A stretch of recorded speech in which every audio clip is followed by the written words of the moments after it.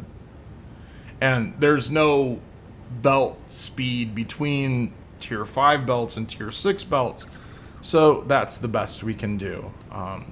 So we can't have a full belt. But of course you need to use 2 belts, because 900 plus 900 is 1800, ain't going to fit on the same belt. So that is our VIP junction, and what you'll notice is that everything, that one's getting back up to 100%, everything's going back to 100%. The only thing that won't be 100% is if you sit over here, look, he's not working right now, then he comes back on, now he's not working, now he's not working, okay? Now, what would happen if we only pumped in just enough water? Well, once you get it set up, that actually can work. So we have 600 wastewater, 300 into each, and we need 200 200 water here. So let's see, we could take this up to 180, 200. Now, I just find this to be sort of unnecessary. I just don't like futzing with it. 200. Oh, I have to.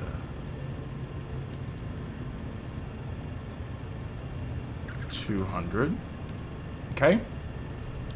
And then let's turn these off.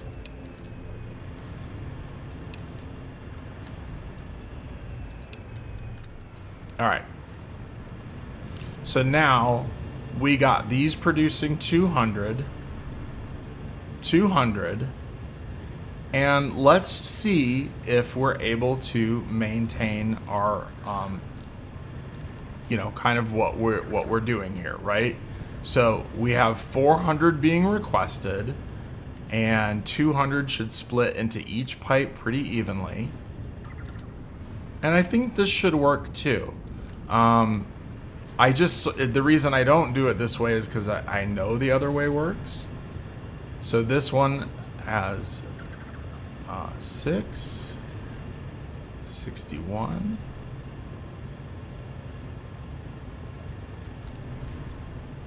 Yeah, I think this should work. Let's take this out so we could just isolate this water from the rest and see what happens.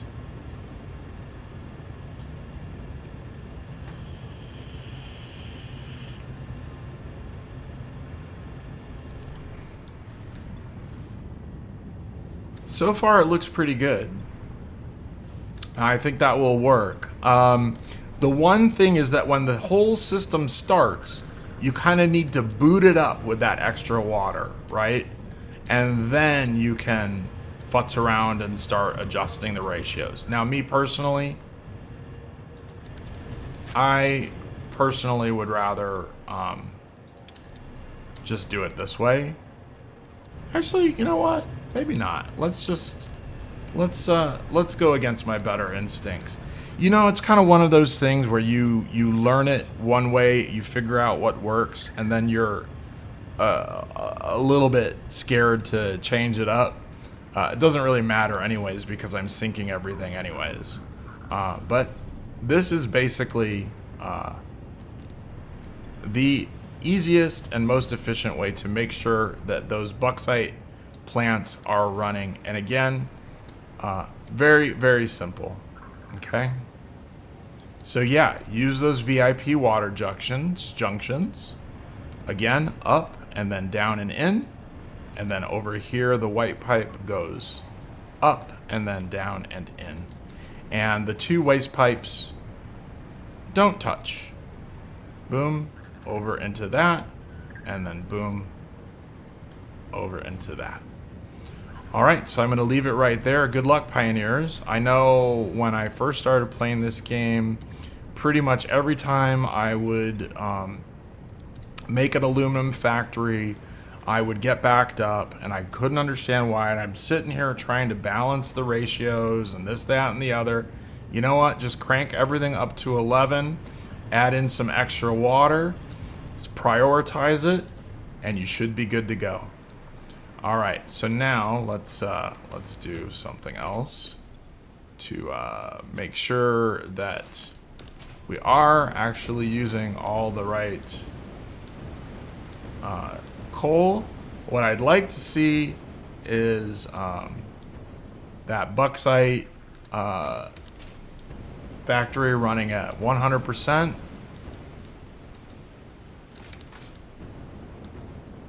And we'll work our way back over there.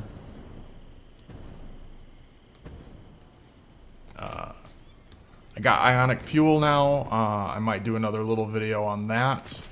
I like the ionic fuel. It runs a little differently. All right, so here we go. We were just at that 38 number that we've been at, and there it sits. That's exactly what you want to see. And then we go over here for the coal.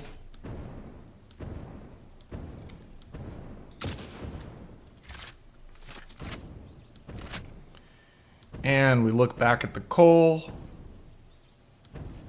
And I think this is backing up, and I'm not totally sure why. No, still at 70. Yeah. So it's pumping out the exact right amount. And then we'll go take one final look at, we'll look at our beautiful racetrack. I don't know who's winning. I think that one is.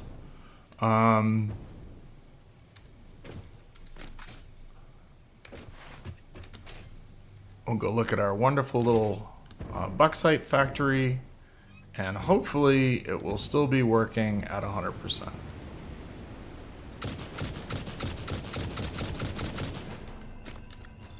By the way, turbo fuel just shreds these dudes. I love it. Never really used it before. All right, and we look here, 100%, 100%, and 100%. No water backup, no scrap backup. Coal being used. Aluminum solution is basically stable at the number it is, and this thing should work forever. And if we look at our points, I really don't know how much the aluminum scrap is producing, but I feel like I've probably gotten about 6 coupons just by doing this. Maybe not. I don't know. I have some other things being sunk too, so probably that. But yeah, that's it. So again, I hope this video helped, and I'm gonna try to make a bigger series of videos like this. And you know, leave in the comment section if this helped you. If you have any questions, I'll do my best to answer it. And the other thing is, if there's any other, I've recently done a full nuclear setup. It's not the cleanest, but it's working all the way through to fixonium. As I mentioned, I did ionic fuel as well. I think I'll probably do some videos about those setups. But if there's anything else that you guys are watching and saying, hey, I like your style, help me fix this, I would be happy to do it. So with that, Space Cat out.